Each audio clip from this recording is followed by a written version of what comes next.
अवनिंद्र कुमार झा जी,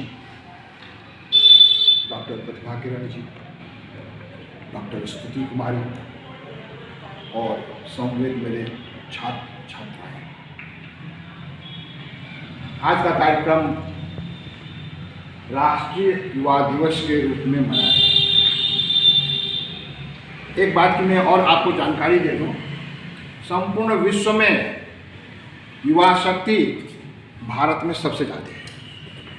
यानी भारत को युवाओं का देश कहा जाता है और उस युवाओं के देश के नायक हमारे विवेकानंद हैं। स्वामी विवेकानंद अपने आप में एक अद्भुत चरित्र है। 39 वर्ष की अवस्था में जितना वो कर सकते थे उस कई गुना अधिक उन्होंने किया। अवनी जी ने कहा कि वो नास्तिक थे। स्वामी रामकृष्ण के संसर्ग में आकर के वो आस्तिक हुए।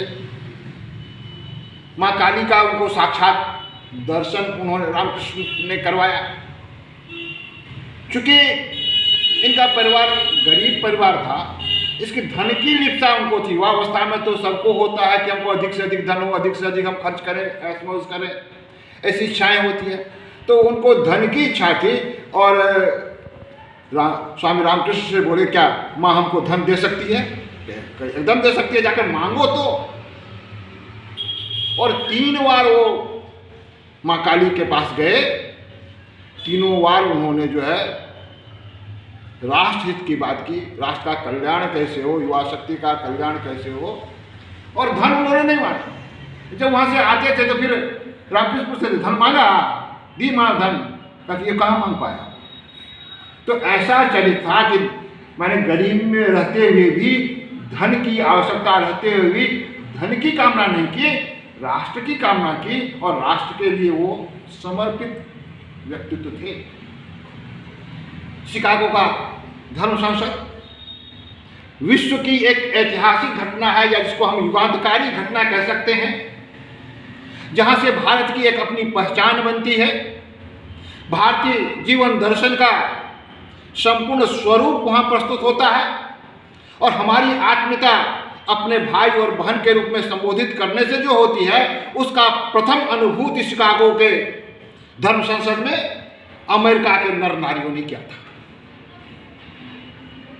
ओजस्वी वक्ता थे, अपने समय के ओजस्वी वक्ता थे, और यूरोप के बहुत सारे राष्ट्रों का इन्होंने भ्रमण भी किया और भारतीय जीवन दर्शन को उन्होंने संपूर्ण विश्व में फैलाने का काम किया। बहुत सारी बातें हुई हैं, समय भी कम है। मैं उनके का शिक्षा दर्शन और उनका स्वदेश मंत्र, इन 2 बातों को उद्धृत करना चाहता हूं। उनका कहना था, शिक्षा सबों के लिए हो, सबको शिक्षा मिले, और शिक्षा से ही राष्ट्र की उन्नति होती है। शिक्षा में किसी तरह का भेदभाव न हो, वो चाहे चांडाल का पुत्र हो या ब्राह्मण का पुत्र हो, समान रूप से शिक्षा मिलनी चाहिए। शिक्षा आध्यात्मिक हो, सांस्कृतिक हो, नैतिक हो। शिक्षा से व्यक्तित्व का निर्माण हो, शिक्षा राष्ट्र के प्रति समर्पित करता हो, ऐसी शिक्षा दीक्षा हो। यह उनका मूल मंत्र था। उनके स्वदेशी मंत्रों के बारे में, क्योंकि वह स्वदेशी मंत्र जो है बड़ा ही प्रभावी है, इसलिए मैं उनके एक एक शब्द को आपके सामने में उद्धृत करना चाहूंगा। पहला है, हे भारत, तुम मत भूलना कि तुम्हारी स्त्रियों का आदर्श सीता, सावित्री और दमयंती है। यानी कि हमारी जो नारियां हैं, उनको स्मरण हमारे स्वदेशी मंत्र में वो सर्वप्रथम करते हैं, और हम अपनी नारी शक्ति को आदर करें, क्योंकि उनकी प्रेरणा भी नारी शक्ति ही थी। माँ काली से ही उन्हें प्रेरणा मिली थी, और इस प्रेरणा के फलस्वरूप ही वह जीवन में इतने आगे तक बढ़ पाए थे। इसलिए उन्होंने सीता, सावित्री और दमयंती के आदर्श चरित्र को स्थापित करने की बात की। यह मत भूलना कि तुम्हारे उपास्य सर्वत्यागी उमानाथ शंकर हैं।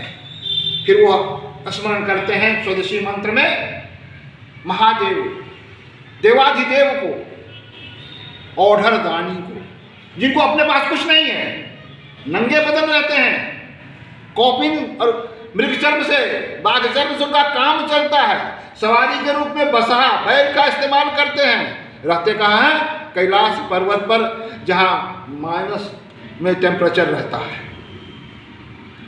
मानो ओढ़रदार नियमन, ऐसा व्यक्तित्व होना चाहिए जो राष्ट्र के प्रति समर्पित हो। जैसे शिव के पास चले जाइए, शिव प्रसन्न हो जाते हैं, सब कुछ दे देते हैं, तो शिव के व्यक्तित्व को उनके जीवन में बड़ा ही प्रभाव था। तीसरा है, यह मत भूलना चाहिए कि तुम्हारा विवाह धन और जीवन इंद्रिय सुख के लिए होता है। यह सारे संस्कार जो है तुम्हारे लिए नहीं होता है, तुम्हारे व्यक्तित्व के निर्माण के लिए होता है। और वह तुम्हारा व्यक्तित्व का जब निर्माण होगा तो उससे राष्ट्र का निर्माण होगा, और राष्ट्र के कल्याण के लिए ही तुम्हारे संस्कार हैं। यह मत भूलना कि तुम जन्म से ही माता के लिए बलि स्वरूप रखे गए हो।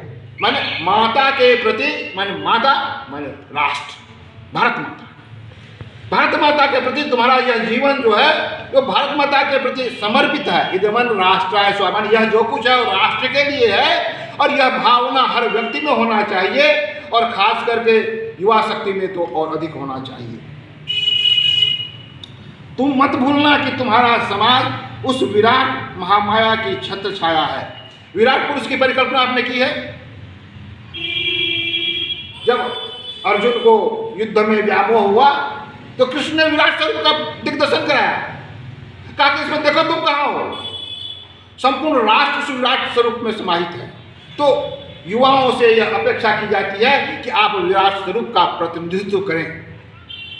मत भूलना कि नीच, अज्ञानी, दरिद्र, चमार और महतो तुम्हारे रक्त हैं, तुम्हारे भाई हैं। यानी कि समाज में जो असमानता की बातें हैं, ऊंची नीचे की बातें हैं, छुआछूत की बातें हैं, उस समय में 19वीं शताब्दी में उन्होंने इस बात का खंडन किया और कहा कि नहीं, सारे रक्त जो है प्रत्येक के शरीर में लाल होता है, और लाल रक्त चाहे वह ब्राह्मण हो, वैश्य हो, क्षत्रिय हो या शूद्र हो, सभी के रक्त एक होते हैं। तो रक्त के आधार पर जब एक होते हैं तो सामाजिक आधार पर असमानता क्यों? यानी कि वो असमानता के घोर विरोधी थे। हे वीर, साहस का आश्रय लो, गर्व से कहो कि मैं भारतवासी हूँ और प्रत्येक भारतवासी मेरा भाई है। माने ये संपूर्ण राष्ट्रीय उद्बोधन है कि यह संपूर्ण राष्ट्र मेरा है, भारत के प्रत्येक व्यक्ति मेरा भाई और मेरी बहन है।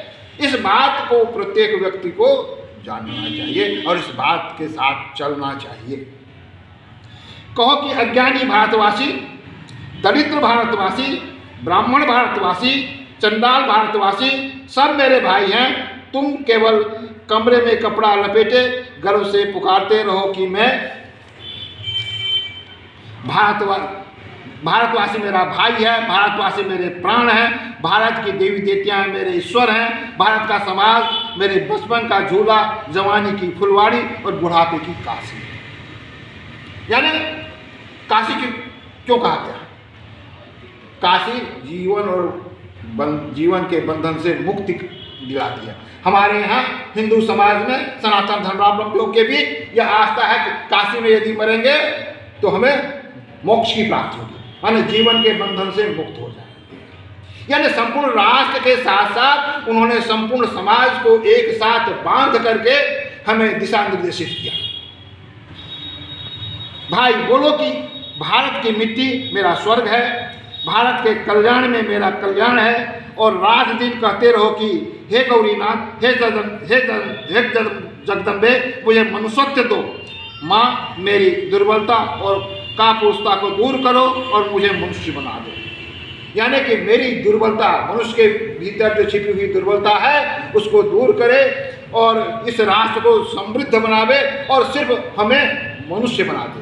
हम मनुष्य बनेंगे तो नीर चीर विवेचन हम करेंगे, सही और गलत का पता लगेगा, अज्ञानता के अंधकार से प्रकाश की ओर चलेंगे और प्रकाश की ओर चल करके तब तक चलते रहेंगे जब तक हमें लक्ष्य की प्राप्ति नहीं हो। इसीलिए उन्होंने कहा था उत्तिष्ठ जागृत प्राप्त वरान्य बोध, मान उठो जागो और तब तक चलते रहो जब तक लक्ष्य की प्राप्ति नहीं हो जाए। इसलिए विवेकानंद आज भी प्रासंगिक हैं, आज ही युवा हृदय सम्राट हैं, और इसलिए युवाओं यह 12 जनवरी युवा दिवस के रूप में मनाया जाता है। संपूर्ण युवाओं के लिए आदर्श पुरुष हैं। आज के लिए इतना ही, धन्यवाद।